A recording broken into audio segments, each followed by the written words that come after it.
So welcome everybody to the second hour of Mindshifters Radio.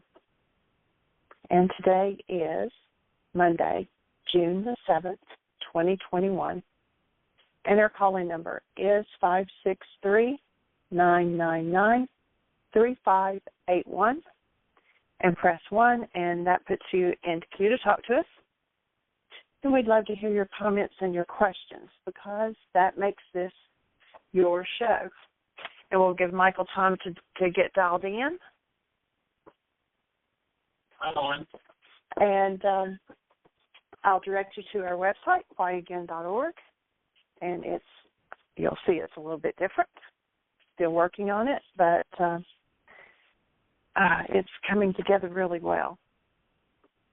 So, Michael? No, not yet. Okay. So let me check and see if he's having some technical difficulties.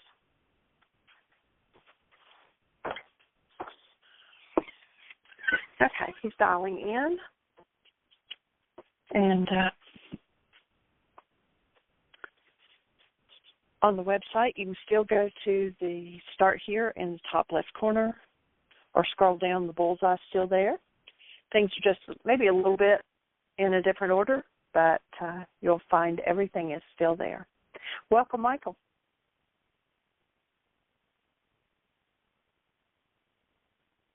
If you're talking, I can't hear you. Well, I was not only not talking, I had my mute button on, sweetie. Hey. All right. Hi. Well, welcome, everybody. Delighted that you're here. Honored that one time more, once again, we get to talk about forgiveness and all of the gifts that it brings. Jimmy and I have been doing some breath work this weekend and had a kind of a new sort of opening, and it fired brain cells for me getting back to an idea from the Course in Miracles, where the Course says, and this is in the lesson on what is the world. You can find a mini of that lesson on our YouTube channel. Just go to YouTube, put in Michael Ryce, and then look for what is the world. It's probably one of the most profoundly powerful lessons in the Course, and I think one that is basically totally, completely misunderstood and misinterpreted. But in that lesson, one of the things the Course says is that perception is a skill made up by you to take the place of what the Creator gave you in creation. And in our work this weekend,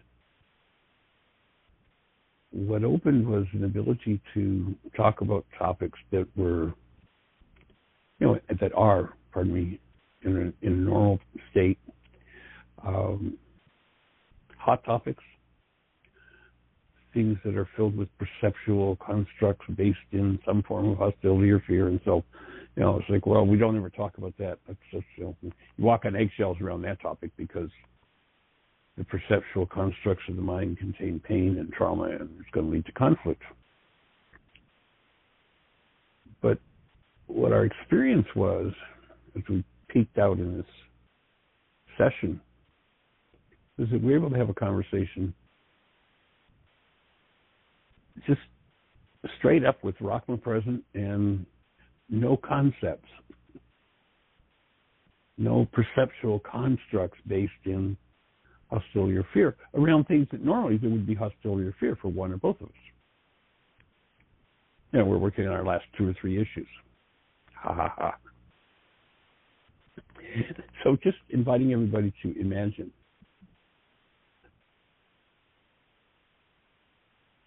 what would it look like if you could take your deepest, darkest, most traumatized issues and breathe yourself into a space where the perceptual mind had collapsed. We're just inviting everybody to imagine this, and let's see if we can let that experience catch on fire.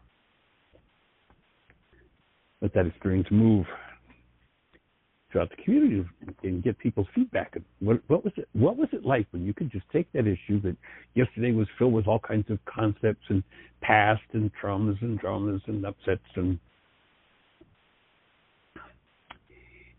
you could just sin.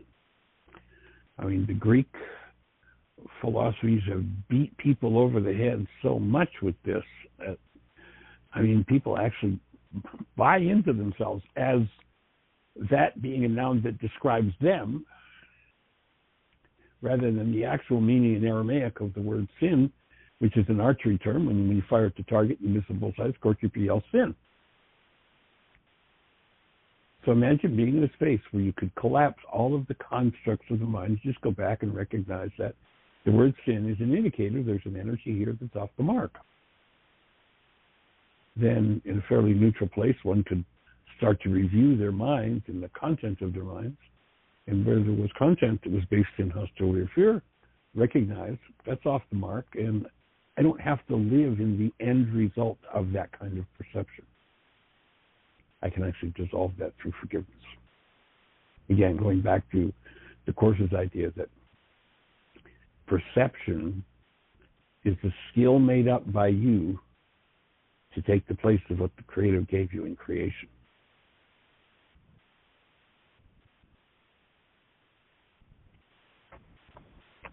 So we are on page 77, about the middle of the page. And Richard has just acknowledged that he's lived in ignorance and realizes that, you know, if you remember his story, he's on his third divorce. He's moving to the other side of the country. He's going to pass through where Heartland is. So a friend says, why don't you stop by and see Michael Ryce and talk about some of this? Because he knows that, you know, the only problem in his life is these women, and all he has to do is get out of Dodge, and then everything will be okay. He's ready for the geographic cure. Of course, we know that when you take the geographic cure, you go along. You get to take everything with you. And so when you get to wherever you're going, there you are. So Richard's kind of contemplating this idea of being ignorant of the truth of how things work, living in these conceptual frameworks built up over generations and generations and generations of trying to make it better by displacing what the Creator created. So he's acknowledging and admitting that he's manipulated people and that he's used fear to try to keep people under control. And so he comes up with this thought, I see why it's important to be informed about these issues, that is, of energies off the mark, and why it is beneficial to be able to distinguish between integrative and disintegrative energies. I'm beginning to understand that we are responsible for what we set up in life. And if we set up circumstances and situations, remember, we've talked about being creators. One of our workshops is on creating consciously. So if I'm creating unconsciously, all these conceptual frameworks I've got, all this perceptual construct stuff, this whole world that I made up to avoid the world the Creator has, simply replicates and plays out. To wake up from it is to live differently. And of course, the objective of this work is to support people in living differently. So in response to his idea that, you know, he's realizing his responsibility, I offer the thought, exactly, Richard. In the Aramaic, fear was not promoted nor worshipped. It was treated as a demon and cast out. It was forgiven. To emphasize condemnation and abuse,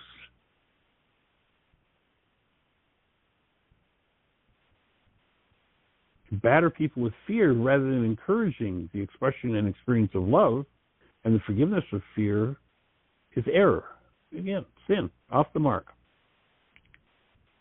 It is a signal that a person does not understand the Aramaic teaching nor the effects of a particular behavior on their own physiology.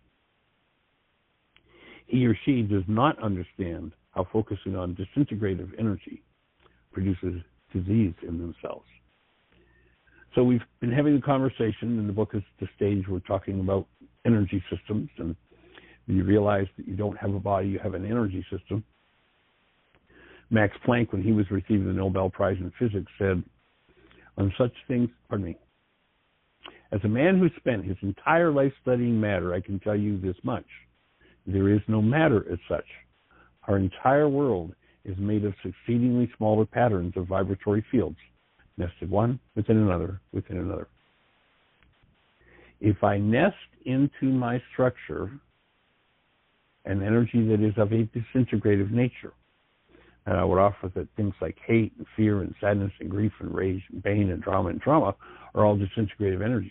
If I construct my life out of those disintegrative energies, then I'm just going to be on, what the ancients called the wheel of rebirth. They're just going to keep doing the same thing over and over. There's a book out there which is really could be called the Wheel of Rebirth, only it's entitled, Why Is This Happening to Me Again? Why are we cycling through this? I cycle through it again and again and again until I'm ready to give up my story. And the story can be so attractive and so filled with drama and trauma that people just love to get into their stories and love to tell their stories and love to tell about their lives from their stories, when what we're looking to do is to get the principles that bring healing to the story. There's another passage in the Course in Miracles that talks about you live by symbols. You've made up a name for everything. And so names are symbols of things. They're not the things themselves. But if I name something and then I bring in all of my drama and trauma around it, I can make it a whole big issue. Man, I can spend decades, I can spend years in that issue. Or I could, in many cases, maybe do just one worksheet, collapse that whole thing and move on. Move out of this whole false construct that comes from and is a reflection of disintegrative energy. And from there, I choose to engage in energetic patterns that uplift and support truth, and to disengage from those which are based in lies. You can tell how rare a habit that is in our culture by how many millions of people are following and tracking lies every day, and willing to do some of the most offensive things to our country and call those offensive things patriotism, because they're working out of the lies in their own minds. If I'm in pain, there's an energy in me that doesn't belong, an energy that's off the mark. Pain is just a warning signal telling me, hey, got something here to look at. And now as I look from a mind connected to love, the false information in all of those perceptual constructs begins to dissolve. That is, it's forgiven. So forgiveness is removal, is not letting somebody else off the hook for what's going on inside of us.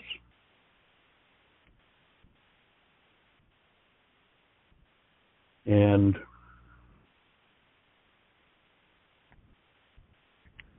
recognizing that every time I play in the arena of disintegrative energy, because that energy has to fire in my brain cell structure, and because every cell in my body functions as, and I put the word body in quotes, functions as a brain cell, as functions to store information. When I recognize that, and I choose to, or I decide to, two totally different things, engage in a disintegrative energy, I need to recognize it's going to arouse everything in me connected to that in my mind. It's going to arouse, if it's of a disintegrative nature, it's going to tend to arouse every disease in my structure. And if I stop buying into it, and I start waking up,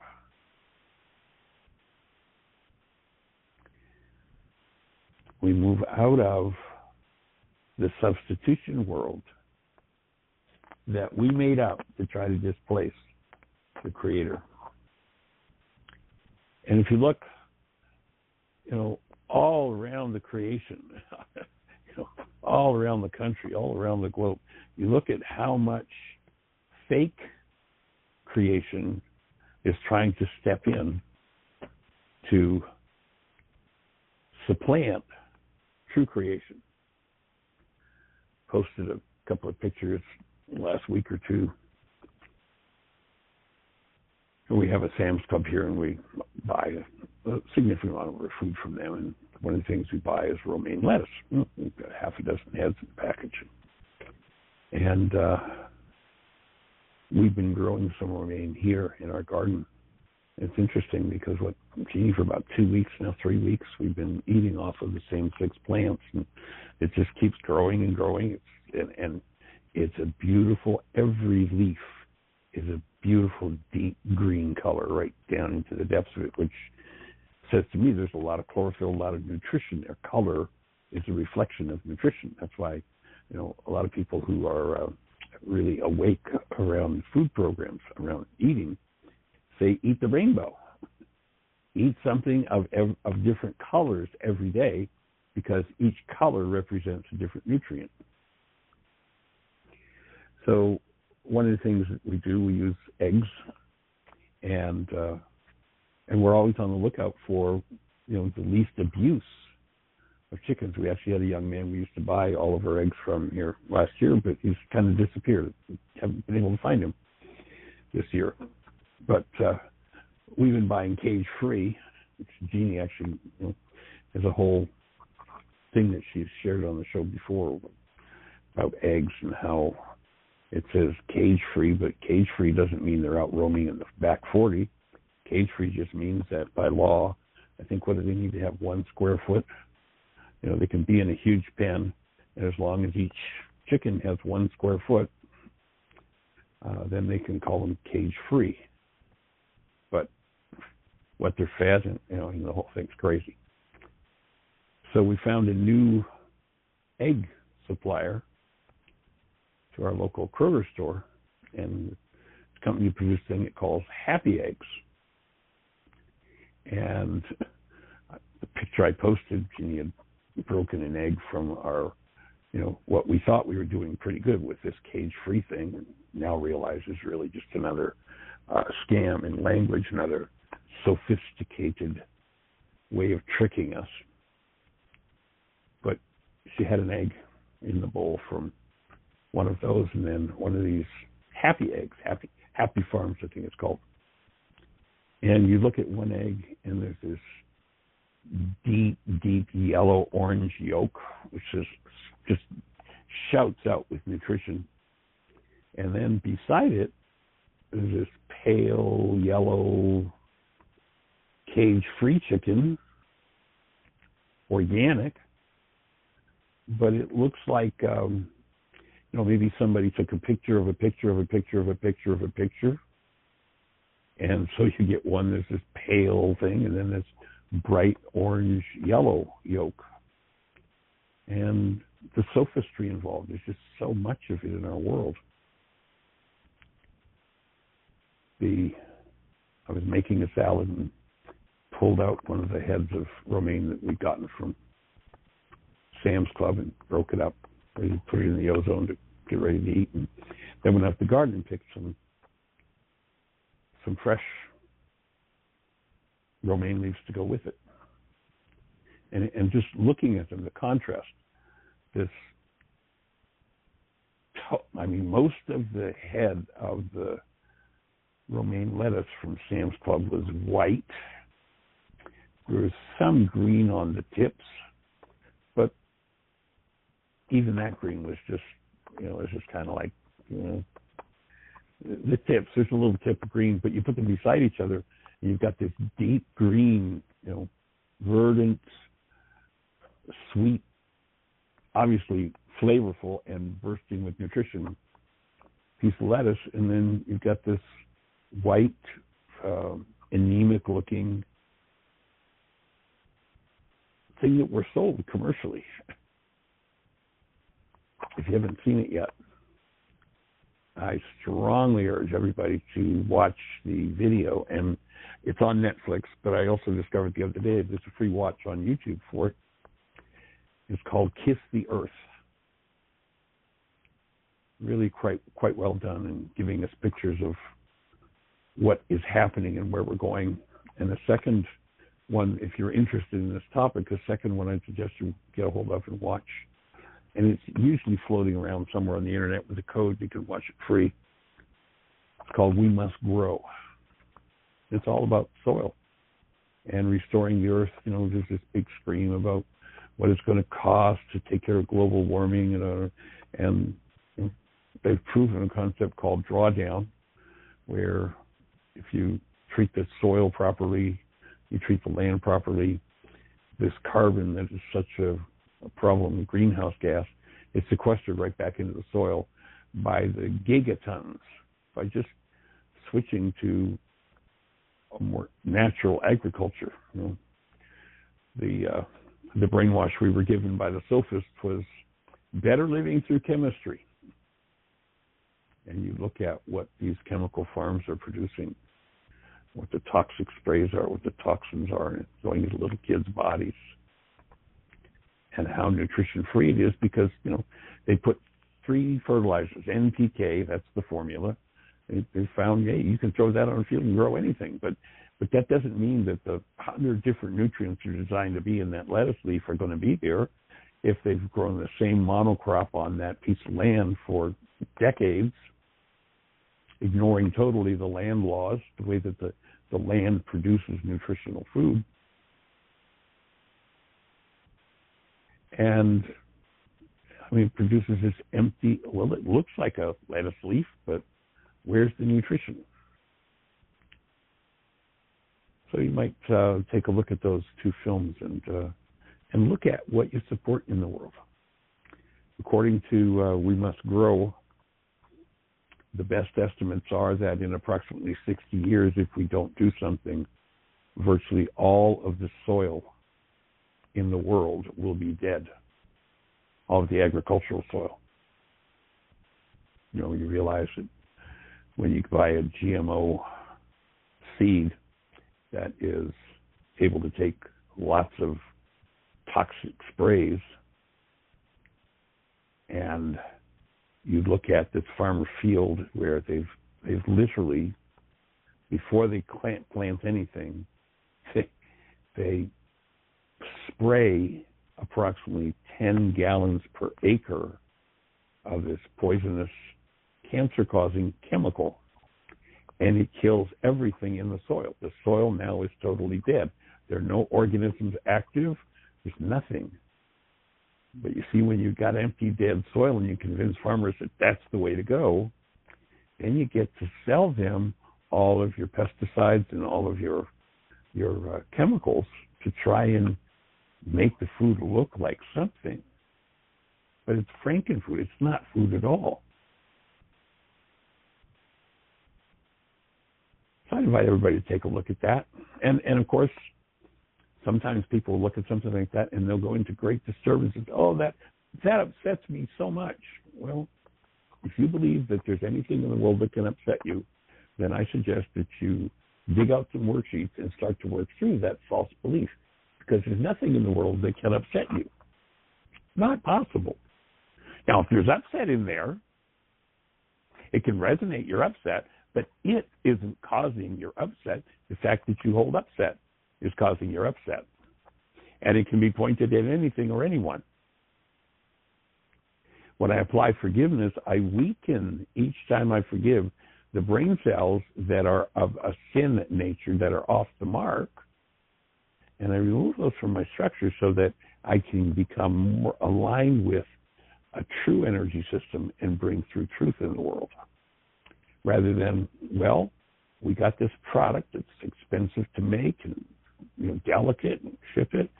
Why don't we just empty? Because it's the problem, see, with this food in the, you know, the agricultural business is you got this thing where there's nutrition in it, and nutrition tends to be active. There are enzymes it's active and starts to digest itself. But if you can kill it before you even start to grow it, and then make sure you spray it so it's all dead, then profit increases. There's no nutrition in it.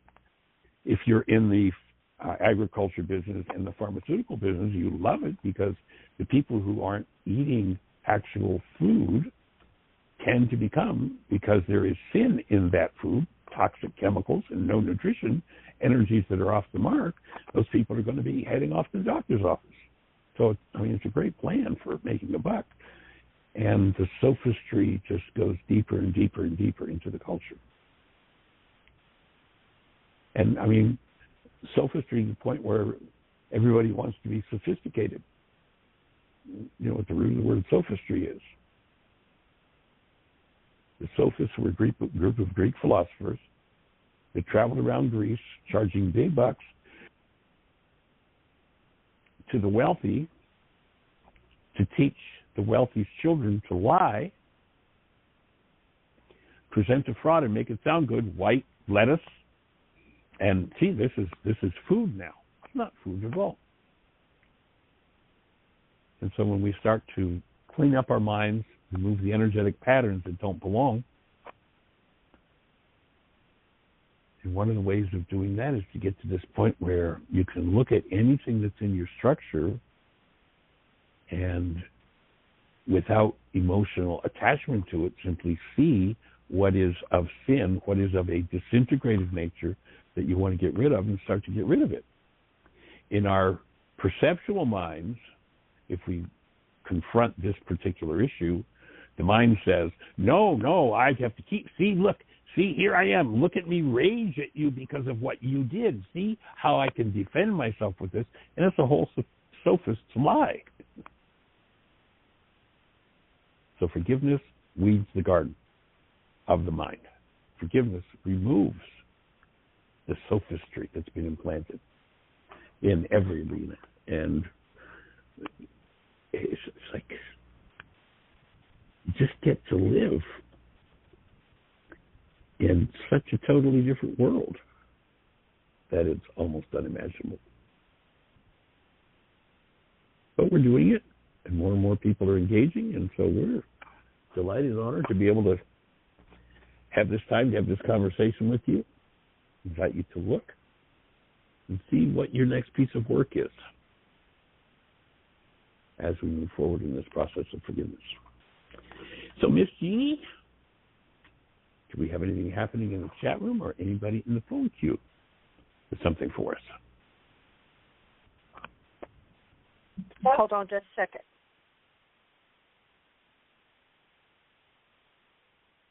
And while we're holding on. Okay, I'm back. The nurse just came and was checking with Dad, so I was just kind of bringing her up to date. Right. Cool. Let me switch back over. Well, that was a nice breath release there.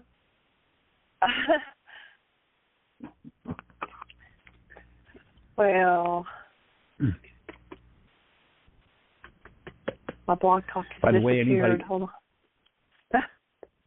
While you're looking at Go that, ahead. anybody who's been in the codependence to interdependence intensive, we did do our second to last session, bonus session on responsibility communication yesterday. So look for on the private Facebook page and the videos there if you weren't in the workshop. And we'll be getting a new instruction set out to you for the responsibility communication process as well. And we do have a hand up. Well, then let's say hello. All right. It's area code 828. You are on the air. Well, hello. Good day to both of you. Well, hey there, young lady. Hello. How are you today? Doing well, yeah. And you guys? Awesome. Rocking Wonderful. right along. And it was really sweet to have you, kind of lead the session yesterday, and everything that we wanted to present as the benefits of responsibility communication. You just outlined it all before I got to say a word, so that was perfect. There's nothing like the direct experience, is there? And how it opens things to the next level. Yeah, it really is. It's hard to explain because I'm feeling it and experiencing it so much deeper. My understanding of things I thought I didn't understand or that I thought didn't apply to me. That's an interesting one. So, and that's what I'm calling for today.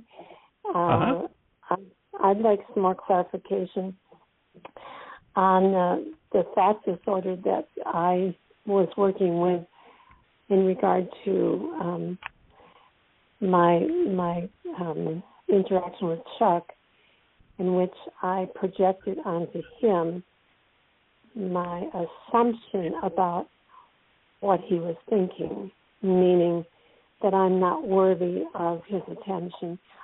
There's a lot more to it, but that's the bottom line. Right. That I'm not important enough or worthy enough, and I really understand that all he did was trigger an old memory, an old emotional memory, and an dissociated content. Yeah, it's the thought disorder that I had developed before. So my question is, did I develop that thought disorder when I experienced those same behaviors from my father, and I made the same assumptions that I did with Chuck? Was that the origin of it? And the reason I'm asking is because I've heard you say many, many times, and obviously I don't understand this, that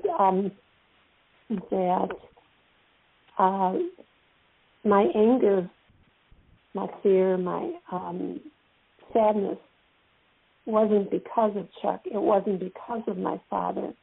It was because it was inside me. Right. Am I correct on that? Yeah. And I don't get it. And how many generations, in order for me to arrive at a place where I have this understanding of life that I know right from the very earliest ages that I'm not important.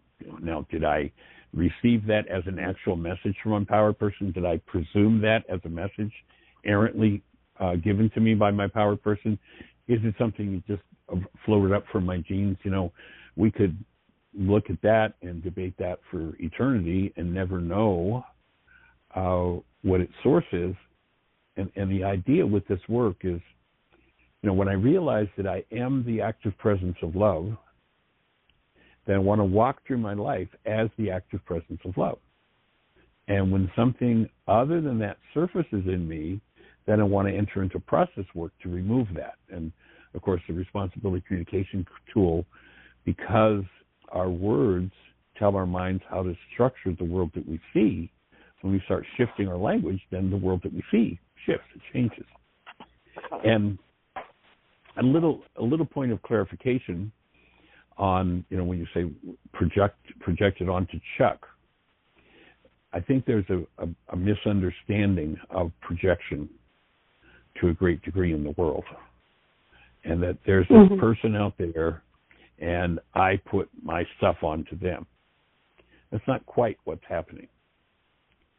What's happening is that when I'm living in a state of blockage of truth and someone comes along that resonates something unresolved in me, projection means is that I literally take that content that the actual person has resonated in me, and I use that content to build a construct in my mind about them, or what I think is about them, out of my content.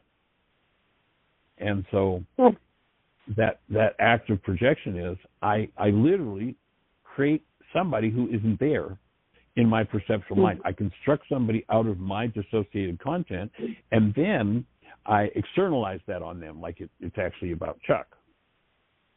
And when I start to break down the language of, yes, well, you see, it's all about Chuck, and I start to move into responsibility communications, you so beautifully said when you tapped into this, the places where it takes us, the dynamics that it shows us within ourselves are just like it's a whole next level of living with the truth and being able to directly process the truth of the situation rather than the sophistry, rather than the falsity of it. Mm-hmm. And so when I start to language responsibly rather than through projection language, and Jeannie did put in the notes the original video that we did in the intensive, just so that everybody had access to it. It's in the notes from a few days ago, and probably since I've mentioned Jeannie's already got it in today's notes again. But anyway, you might want to watch that video, everyone, and it was just profoundly insightful. And when I start to language accurately what is truly going on, then I start to collapse and dissolve all kinds of generational errors in my own mind, my own community. Yes. And the willingness of people in that community to hold up the mirror to each other and actually support in truth rather than coddle or sympathize. Yeah, so thank you again for your support. And so I want to just see, I think my mind is very interested in figuring out the how, the when, the where. It wants to know, when did this actually start? And what you're saying, I think, is that it's certainly the belief that I'm not important enough to be listened to certainly can be something that I inherited from ancestors, and it's simply within my cells, and was triggered at an early age by my interactions with my father, and by observing my interactions with my mother and my brother being the same way. And I'm very clear that my brother did not have the same internal dialogue about that I did. His take on it was, this man's crazy. And mine was so different. There's something wrong with me. What's wrong with me? Right. Yeah. So it doesn't really matter for me to be able to figure out that popular pastime of figuring it out. It's the booby prize. Yeah, right. No, it's the booby prize. What I wanted, there's a misunderstanding in a lot of circles that, all I have to do is look through to find in my deep, dark past the terrible thing that happened, and then my life will be okay. And, if that's the pursuit, somebody can lay on the psychiatrist's couch for 100 years, and they're going to find more deep, dark, dirty things, and nothing's going to resolve.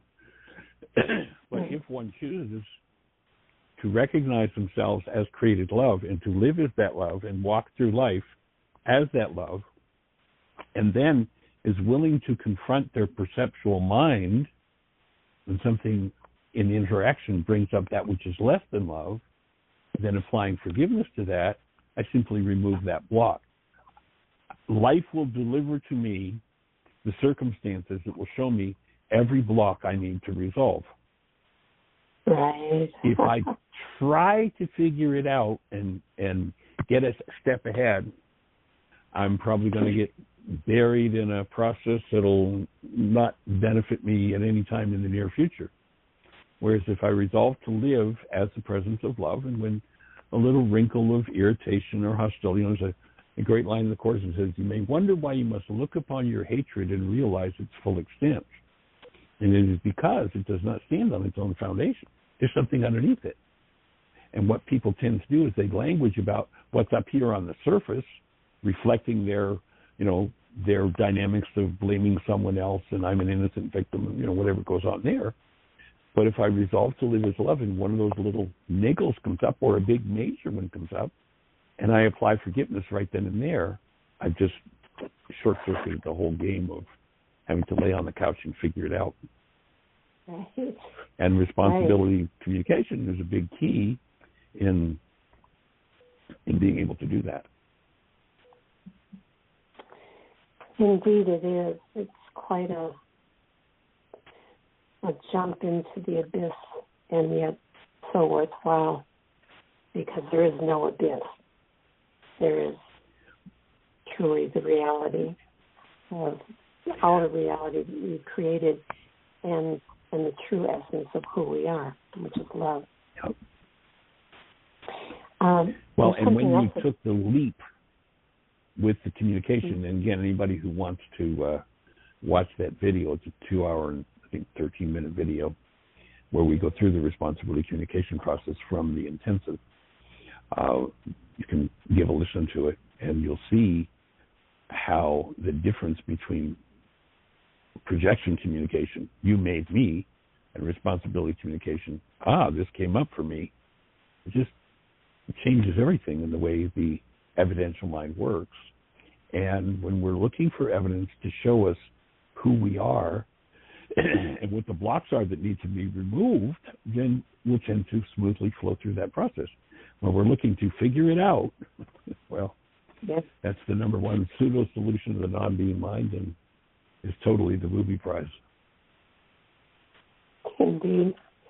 So thank you for all your work over the years with this tool. Yeah. And the funny thing is, I said this yesterday, I did think that I knew how to use it at last. And and then to do it in the, with the whole class and with you, to be, that's interesting. The word criticize just came up for me. And it wasn't. It was feedback. It was not critical at all. You were incredibly supportive. But I know that if I had attempted to do that a year ago, I don't believe that I would have been able to, and the word withstand, to undergo and to receive your suggestions, your queries, and your support that way. I probably would have folded into tears very quickly. So that shows me that the work I've been doing over time has really helped me to become ready to face my more deeply my inner stuff. Mm-hmm. One thing that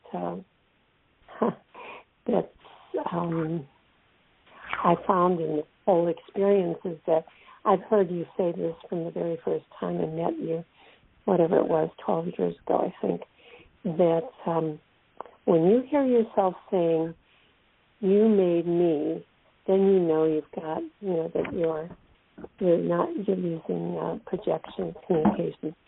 And up until very recently, Michael, I have told myself, I've never said "you made me." And I haven't.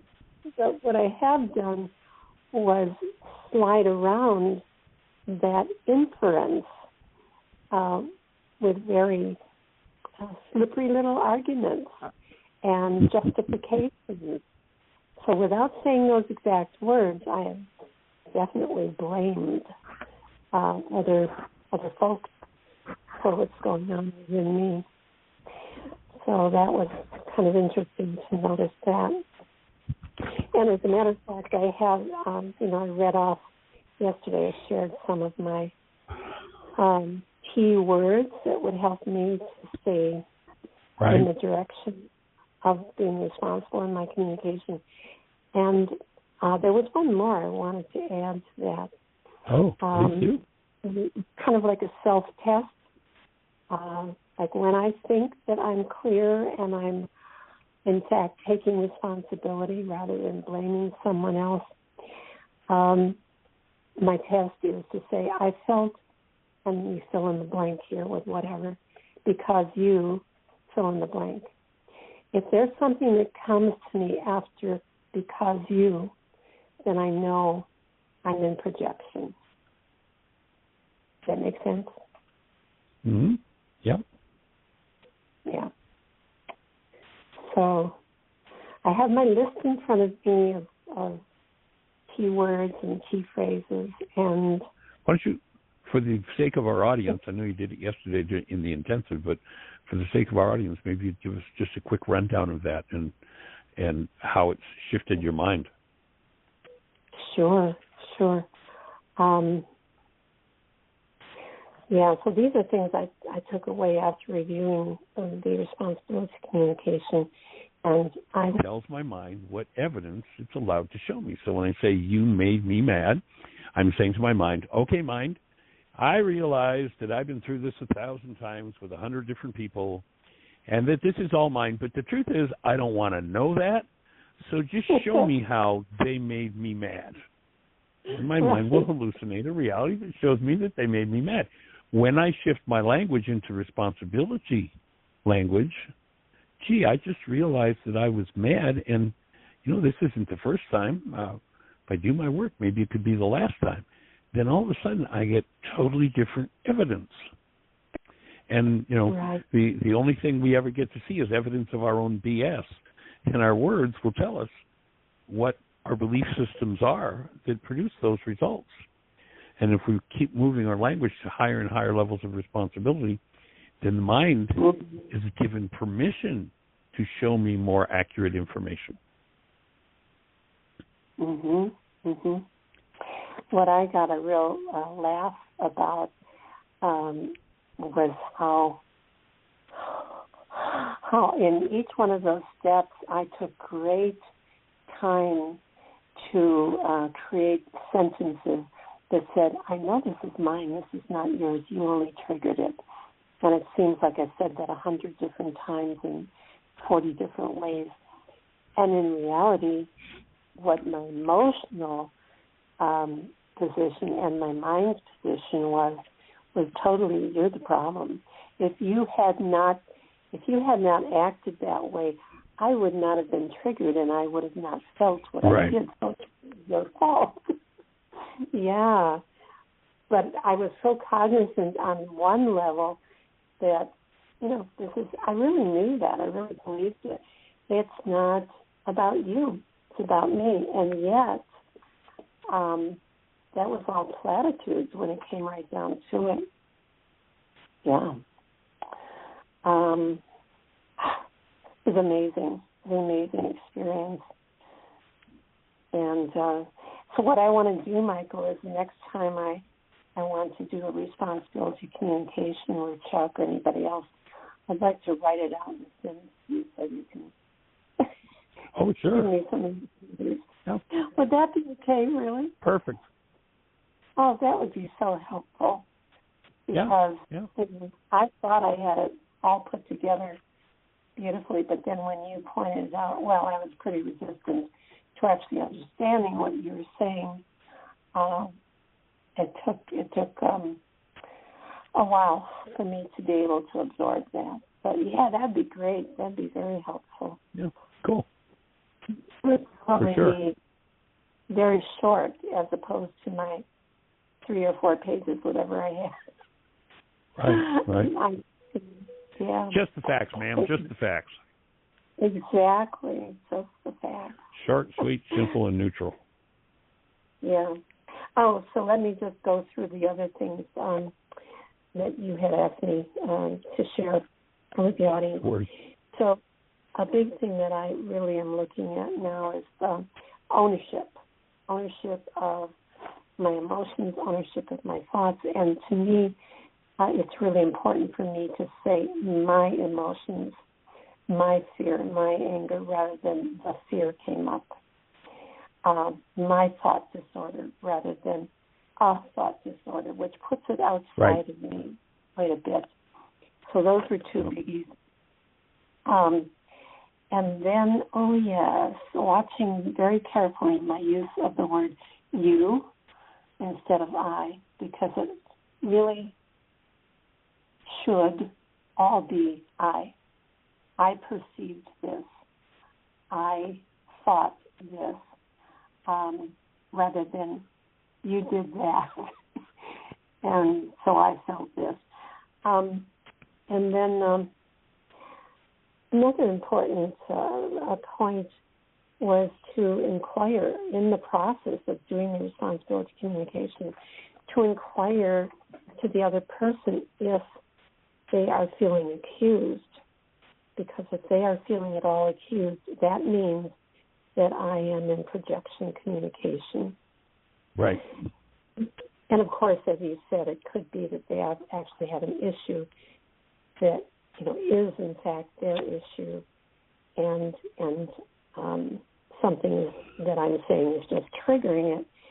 On the other hand, I want to look at it and see if it's the way I said it that did the trigger, because it was blaming and projection. And then there's just one other thing, and that's the apology. To apologize for, now I use the word projecting, but it's really for, what's the word? The projecting is something I put into my mind's image of them. And so when I externalize that, is that it? Externalize? Yes. Mm-hmm. Oh, yep. Okay. Okay. Pretend it's actually outside of me. Yeah. That's a little strange, that vocabulary. I apologize for externalizing my assumptions about your behavior and your motivations. Most people wouldn't understand that, but I guess Chuck would. Okay.